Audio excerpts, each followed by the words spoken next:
खरं सांगू, नाचावं तूच, भांडावं तूच, माया बी तूच करावी आणि रागावं बी तूच. अगं तुझा माझ्यावर जीव होता म्हणून मला तुला राग आला.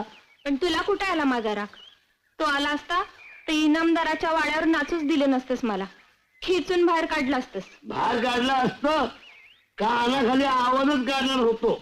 मग कशात आडलं होतं? आडलं होतं म्हणलं जाऊ द्या, माझं एकदा मारलं होतं, एक डोळा आजू झाला होता. आता पुन्हा मारायचे म्हणजे दोन्ही डोळ्यांनी आंधळी, आणि आंधळ्या बायाबरोबर संसार करायचा म्हणजे केवढा ताप. म्हणजे आलं कुठेही बक्केने आज घालतोय का? नाही म्हणून राग आवरला. म्हणजे तुला माझा राग आला होता तर? नुसता राग नाही, संताप आला होता. असं वाटलं कसं वाटलं? आज घुसावं आणि गळ्यात दाबावा. असं? मग दाब की. काय गळा. गळा दाबू दाबू दाबू.